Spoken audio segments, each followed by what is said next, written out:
Bismillahirrahmanirrahim. Assalamualaikum warahmatullahi wabarakatuh. Kita bertemu lagi di channel kita Beliau Angi Walau Ayah. Ini adalah video yang ketiga, membahas sambungan dari video yang kedua, yaitu Yatlu Alaihim Ayatina. Dalam penjelasan video yang kedua itu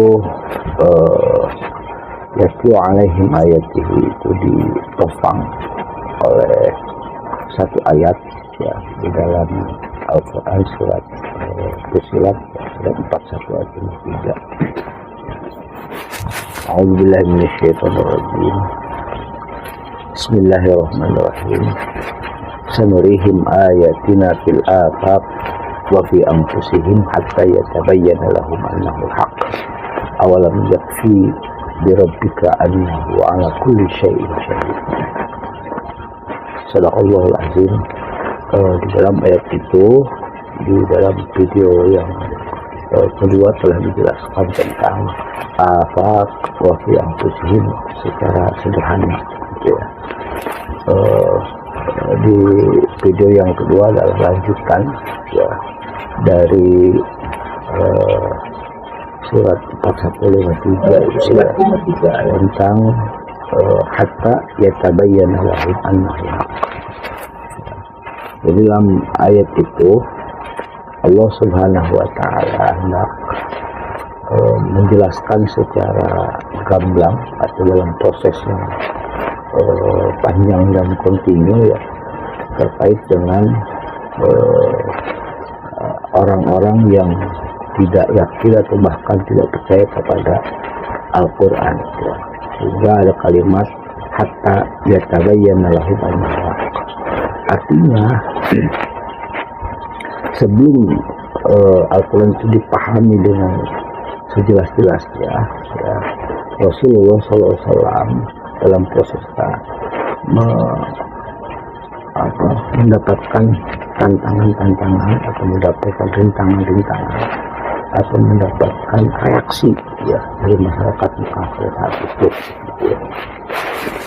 Sehingga mereka banyak mempertanyakan, banyak melecehkan, bahkan banyak yang menyebut bahwa Nabi Muhammad SAW itu berseberangan dengan kaidah-kaidah umum yang telah ditetapkan oleh pemerintah Mekah pada saat itu, Abu Jahal dan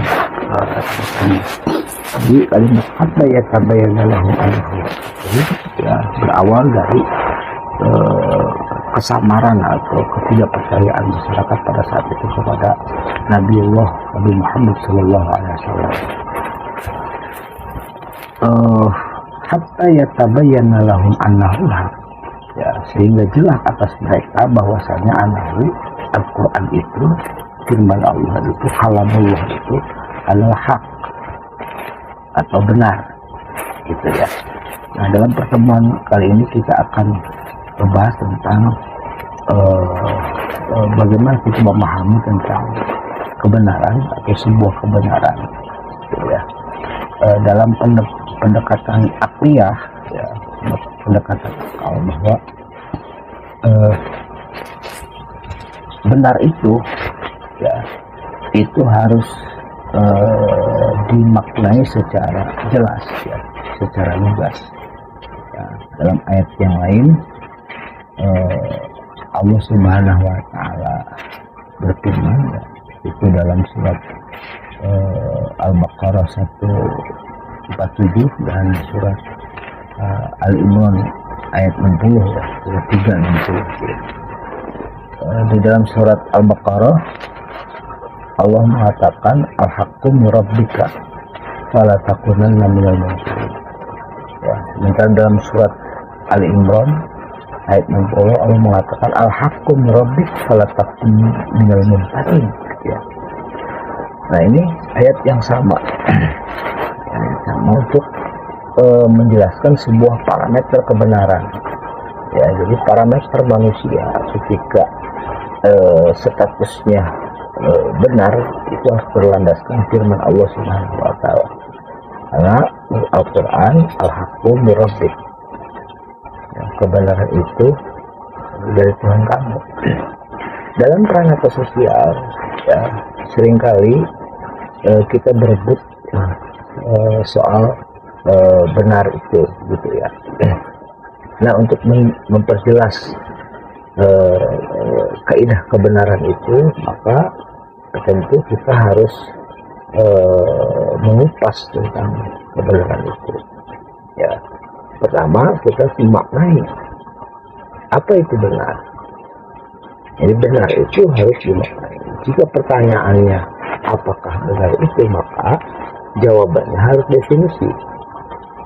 Ya, kalau definisi itu bukan lawan kata, ya. Jadi benar itu, misalnya benar itu adalah tidak salah, bukan begitu. Ya.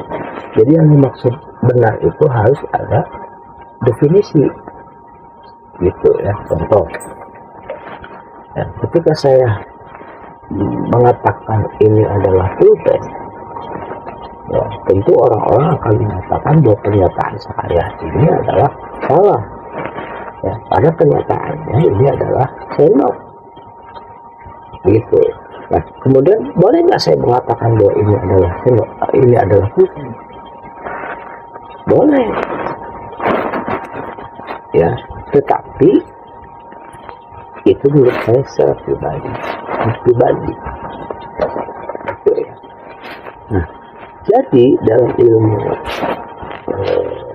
sosial, gitu ya. Kebenaran itu dibagi menjadi 3, ya. Ada kebenaran pribadi, ada kebenaran kesepakatan, ada kebenaran menurut yang maha benar, gitu ya.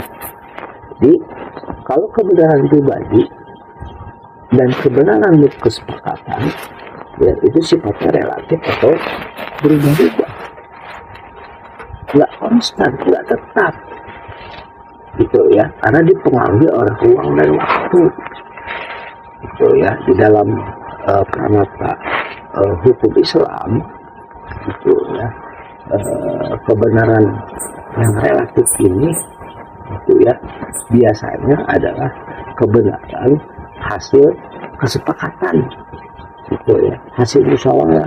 Ada dalam Islam itu ada perintah untuk bermusyawarah, gitu ya. Jadi untuk menjawab situasi-situasi zaman, ya, para ulama itu menetapkan satu kebenaran yang sifatnya relatif, gitu ya. Tetapi yang dimaksud dengan al-haqqu mir rabbika itu adalah kebenaran dari Tuhan kamu, adalah bahwa manusia selalu menyandarkan pikiran dan pernyataan itu kepada firman Allah Subhanahu wa taala. Ya, karena umat Islam meyakini bahwa Al-Qur'an ini adalah sumber hukum yang disepakati, ya, oleh para ulama akhlak maupun ulama salaf, ya, bahwa Al-Qur'an ini adalah satu mukjizat atau satu keajaiban, ya, dari masa ke masa, ya, sehingga dalam Islam itu tidak akan ada lagi berita yang lebih besar daripada Al-Qur'an ini, gitu ya.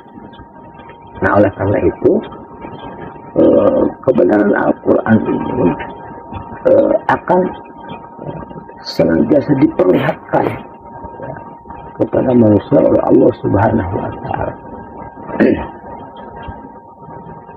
Nah, di dalam menjelaskan butir-butir Al-Qur'an ini, gitu ya, tentu harus ada satu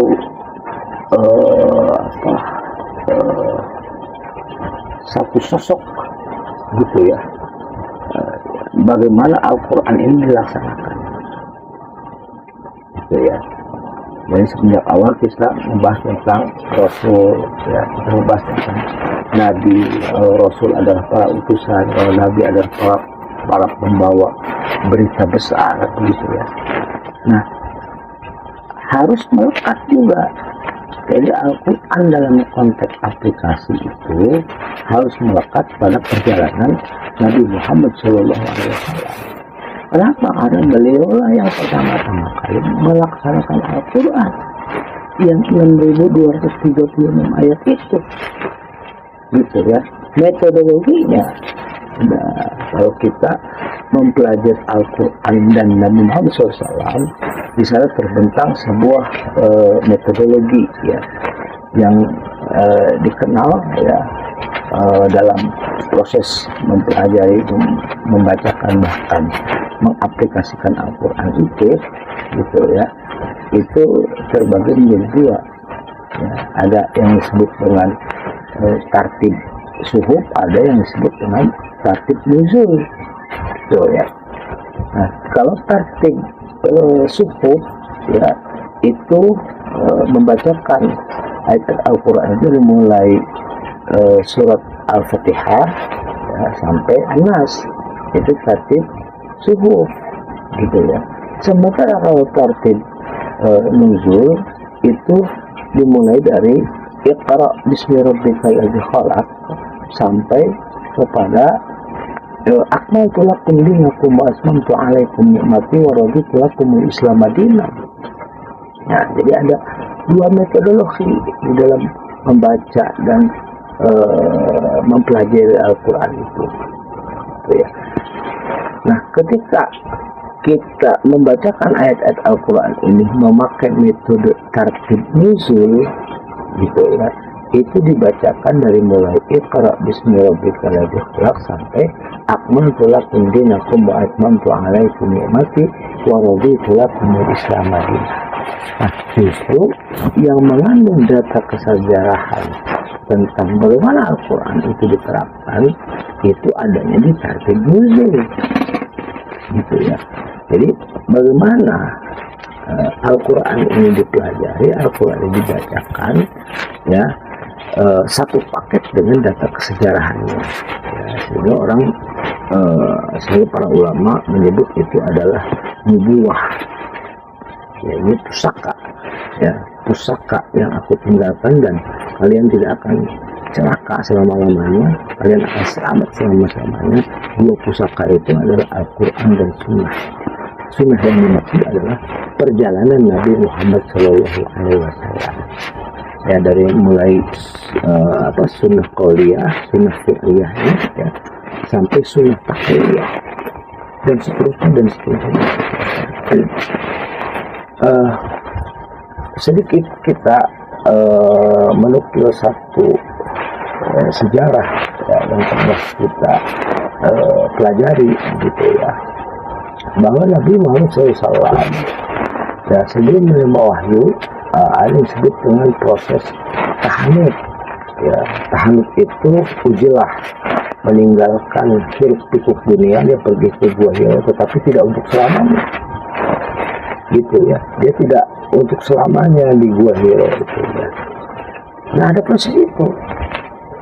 Ya, apa yang Nabi pikirkan, apa yang Rasul Muhammad SAW itu pikirkan ya, di Mekah pada saat itu, sehingga dia harus tahan di Gua Hira. Dan yang dia dapat adalah Iqra bismi rabbikal ladzi khalaq khalaqal insana min 'alaq Iqra wa rabbukal akram alladzi 'allama bil qalam 'allamal insana ma lam ya'lam. Pesan pertama dari Allah Subhanahu wa Ta'ala dari kalimat Iqra wa rabbukal akram, bacalah oleh kamu Muhammad, Rabb kamu muliakan. Nah, berarti terselip di dalam makna itu bahwa situasi yang dialami oleh Nabi Muhammad SAW itu, ya, masyarakat pada saat itu tidak memuliakan Rabb. Lantas kemudian siapa yang dia muliakan? Siapa yang memuliakan oleh masyarakat Mekah pada saat itu? Gitu ya. Jadi mereka masyarakat Mekah merubah kebiasaan ajaran penyembahan itu menjadi diobjektifkan kepada patung, kepada benda-benda gitu ya. Nah, pertentangan yang terjadi ya ketika proses Al-Quran ini dibacakan kepada masyarakat Mekah, yang pertama-tama kali dijelaskan adalah proses penyembahan kepada ya, proses penyembahan kepada proses keesaan kepada Allah Subhanahu wa Ta'ala. Dalam hal ini adalah tauhid. Jadi yang pertama-tama kali dibacakan, yang pertama-tama kali diajar, yang pertama-tama kali dipelajari gitu ya oleh Nabi Muhammad SAW itu adalah proses penyembahan yang sudah keluar dari fitrah yang sesungguhnya, sehingga berefek pada tata masyarakat yang Allah sebut sebagai masyarakat jahiliyah gitu ya. Disitulah kemudian titik pertama yang namanya Al-Quran itu beroperasi. Pelakunya adalah Nabi Muhammad SAW dan orang-orang yang menyertainya, waladina amanu ma'ahu gitu ya dalam Alkitab itu. Nah, lantas kemudian bagaimana hari ini kita mensikapi tentang proses kesejarahan itu ya, sehingga tepat pada kerangka aplikasinya. Nah, itu adalah PR umat Islam mutaakhirin gitu ya, PR umat mutaakhirin yang senantiasa harus mentafakuri, mentadaburi bait-bait Al-Quran dan perjalanan Nabi Muhammad SAW, sehingga terjadi rumusan-rumusan penting, kaidah-kaidah penting gitu ya. Sebab kebenaran yang dibawa oleh Rasulullah SAW adalah satu kebenaran yang holistik, satu kebenaran yang pure, satu kebenaran yang sangat suci ya, sehingga akan membawa perubahan, sehingga akan membawa perubahan peradaban masyarakat maka pada saat itu ya. Jadi efek yang paling utama ketika mempelajari Al-Quran ya, ketika mempelajari butir-butir ayat-ayat Al-Quran, itu adalah perubahan ya, dari mulai mindset berpikir, keyakinan kepada Allah sampai pada pembentukan sebuah peradaban yang baru gitu ya. Itu sebetulnya konsekuensi daripada ketika Al-Quran ini dibacakan, ketika Al-Quran ini dipelajari, ketika Al-Quran ini dihafal. Jadi ada efek yang praktis, ada efek langsung pada perubahan-perubahan baik secara sahsiah, secara keluarga maupun secara tatanan sosial. Nah, ini ujian-ujian yang akan didapatkan oleh umat Islam gitu ya, secara umum. Karena ketika Al-Quran itu dibacakan ya, itu pasti akan ada reaksi, pasti akan ada pergesekan gitu ya, akan ada pergesekan. Nah, oleh karena itu Allah Subhanahu wa Ta'ala di dalam Al-Quran seringkali menukil gitu ya pertentangan yang ada dalam proses mengaktualisasikan Al-Quran oleh Nabi Muhammad SAW. Ya, Nabi Muhammad SAW dulu itu berada di tengah-tengah masyarakat ya, itu yang dalam kategori sosial itu ada masyarakat heterogen ya. Jadi lahirnya Muhammad, dibacakannya Al-Quran itu di tengah-tengah 360 kabilah. Walaupun Nabi Muhammad turunan Quraisy, ya, tetapi Nabi Muhammad tidak berpihak sama sekali kepada Quraisy. Ya, jadi Nabi Muhammad berdiri sendiri, itu ya. Bahkan dalam satu sirah dijelaskan Nabi ini sebagai pendamai dari kabilah-kabilah yang sedang berperang. Ya, itu kisah pemilihan Hajar Aswad gitu ya. Itu masyhur cerita-cerita seperti itu. Gitu ya. Jadi masyarakat Mekah yang heterogen itu gitu ya, bisa disimpulkan oleh Rasulullah SAW adalah masyarakat yang keluar daripada fitrahnya. Ya, makanya dalam Al-Quran dikatakan kullu hibbin bima ladaihim farihun. Setiap kelompok merasa bangga terhadap kelompoknya masing-masing. Itu pertentangan yang ya, atau pertentangan antara Yahudi Nasrani gitu ya. Dalam Al-Quran Allah sebutkan waqalatil yahudu laysatin nasara ala syai'in, dan berkata orang-orang Yahudi kepada orang-orang Nasrani bahwa Yahudi lah yang paling benar. Qalatil nasara laysatil yahudu ala syai'in. Begitupun orang Nasara berkata kepada orang Yahudi bahwa Nasara lah yang paling benar. Wahum yatluna kitab, padahal mereka sama-sama membaca kitab. Kadzalika qala alladziina la ya'lamuuna misla qawlihim. Demikianlah orang-orang yang tidak berilmu pengetahuan akan berkata semisal Yahudi dan Nasrani. Ya, jadi Rasulullah SAW dengan para sahabatnya pada saat itu berdiri tegak di atas porosnya sendiri, tidak terpengaruh oleh konflik horizontal yang terjadi gitu ya. Nah, jadi kalau kita mau kembali pada kerangka aplikasi dari ayat-ayat Al-Quran dalam proses membacakannya kepada manusia, tentu ya harus menjadi solusi atas peradaban yang terjadi. Ini konsekuensi beratnya. Jadi mempelajari Al-Quran itu bukan hanya sekadar mempelajari, tapi ada konsekuensi yang harus diambil. Gitu ya. Nah itu salah satu pola yang di dalam membacakan ayat-ayat Al-Quran kepada manusia. Gitu ya. Kita kembali kepada ayat Fussilat 53, ini yang paling unik ya.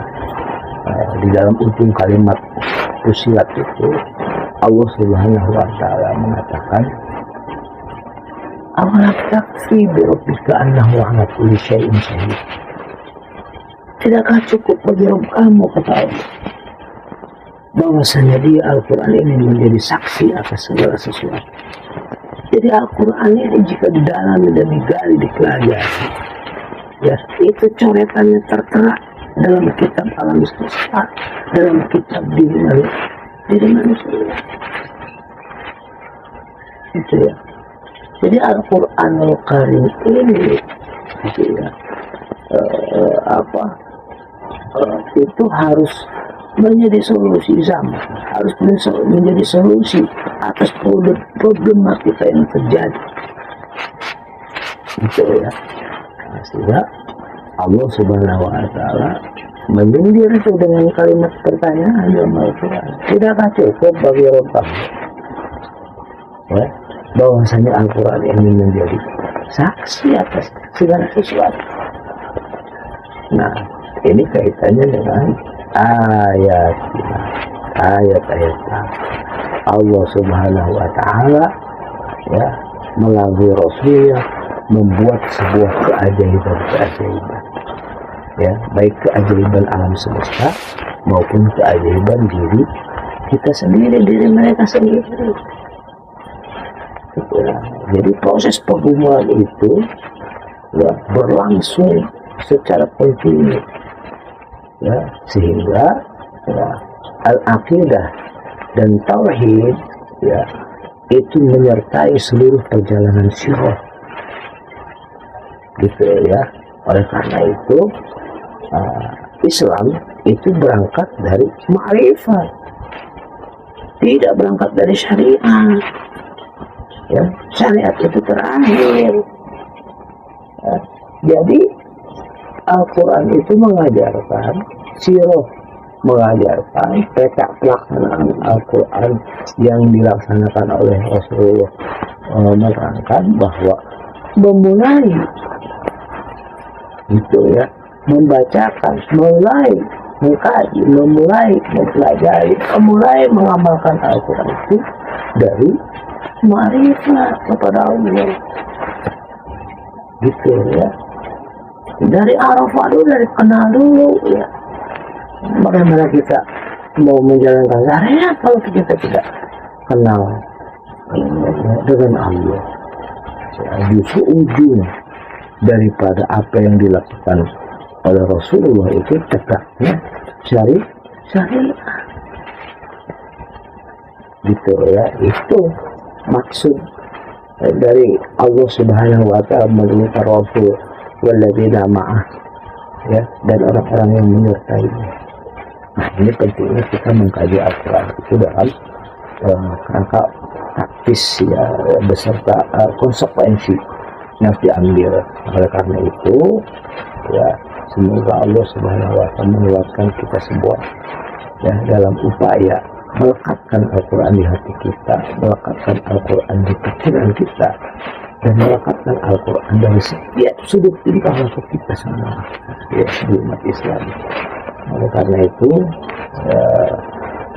kita berharap bahwa pelajaran demi pelajaran ini ya mengandung manfaat yang berguna ya, bagi saya ya, dan maupun bagi para penyimak. Ya, demikian dulu mungkin yang bisa dijabarkan ya, dari pertemuan ini. Satu ayat surat 1 ayat 53 ya, surat 53 dengan ayat-ayat penunjangnya.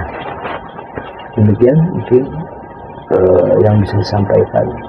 Yang benar dari Allah, yang salah dari diri saya sendiri ya mohon dimaafkan. Semoga kita dilancarkan di dalam mengarungi kehidupan. Billahi taufiq wal hidayah. Assalamualaikum warahmatullahi wabarakatuh.